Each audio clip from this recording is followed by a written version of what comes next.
Une fois arrivée à l'hôtel, j'attendis l'ascenseur en tremblant. C'était l'acte le plus audacieux que j'avais entrepris de toute ma vie, et à présent que l'heure était venue, j'avais l'impression d'assister à la scène en spectatrice. L'ascenseur émit un tintement, et les portes s'ouvrirent. J'entrai, la main serrée sur mon sac. J'appuyai sur le bouton du 2e étage. L'ascenseur me rendait soudain claustrophobe, et lorsque les portes s'ouvrirent de nouveau, j'avais le vertige. Je tirai mon sac dans le couloir vers la chambre d'hôtel, le cœur battant. Je restai planté une seconde devant la porte, le souffle coupé. J'y étais.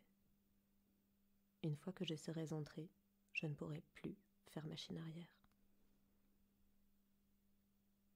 Ce n'est qu'une fois en sécurité dans la chambre d'hôtel que je parvins à me détendre.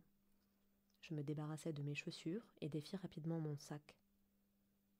Je suspendis mes vêtements et alors que je disposais mes affaires de toilette à côté du lavabo, je me vis dans le miroir. Mon maquillage avait coulé avec mes larmes et j'étais rouge, de soulagement et d'impatience. Je me mis à sourire et m'aperçus que je n'arrivais plus à m'arrêter. Je m'empressai de me débarbouiller. J'avais encore les yeux bouffis et les joues empourprées. Aussi me remaquillai-je avant de tapoter un peu de parfum sur ma gorge et mes poignets. Cette fragrance douce et familière avait toujours le don de m'apaiser. Je consultai mon téléphone. Pas de message, mais je n'en attendais pas. Mon estomac gronda et je me rendis compte que j'étais affamée. Comme je n'avais pas le courage de descendre au restaurant, j'appelai le room service pour commander du vin et des sandwichs. C'était étrange d'être seule dans une chambre d'hôtel, appuyée sur des oreillers avec la télévision pour toute compagnie. Les émissions habituelles du vendredi soir avaient commencé, celles que je regardais autrefois avec Tom. On buvait quelque chose, et parfois on bavardait, mais la plupart du temps on regardait en silence. Il en fallait beaucoup pour nous faire rire. S'il était de mauvaise humeur, j'attendais qu'il rît le premier. Ce soir-là, je ne parvenais pas à me concentrer suffisamment longtemps pour suivre un programme. Je n'arrêtais pas de songer à la conversation que nous venions d'avoir. J'avais anticipé une pluie d'insultes, de récriminations, son visage collé au mien et ses postillons me fouettant la peau. Je pensais qu'il m'accablerait de reproches. Plus je lui tenais tête, plus il y mettait d'énergie. Je finissais d'ordinaire par plier, mais depuis 1 ou 2 ans, j'avais commencé à rentrer en moi, à me mettre à distance de ce qu'il disait, comme s'il s'adressait à quelqu'un d'autre.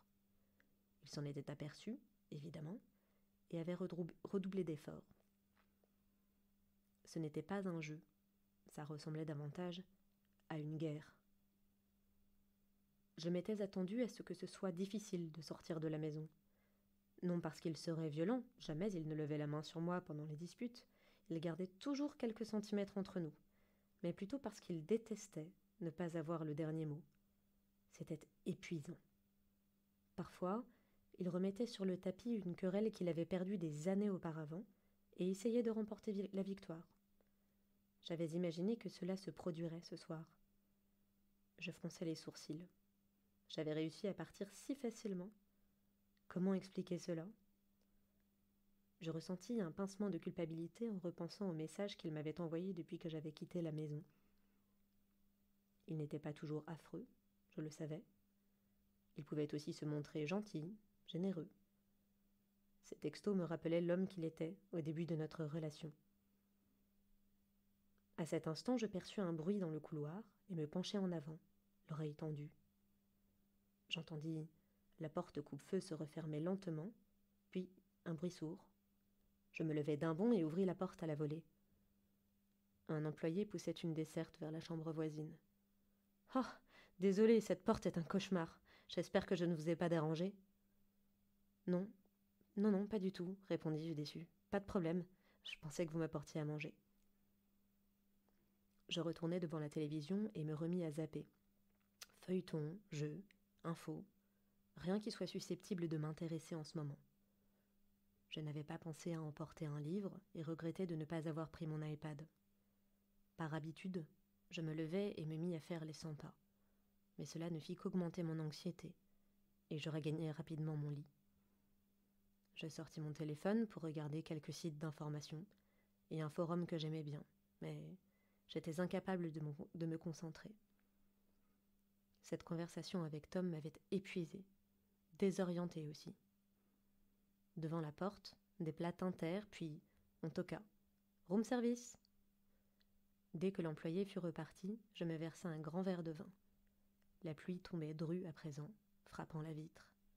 C'était réconfortant d'une certaine façon, comme un samedi pluvieux quand on se réveille et qu'on prend conscience qu'on ne doit pas aller au travail.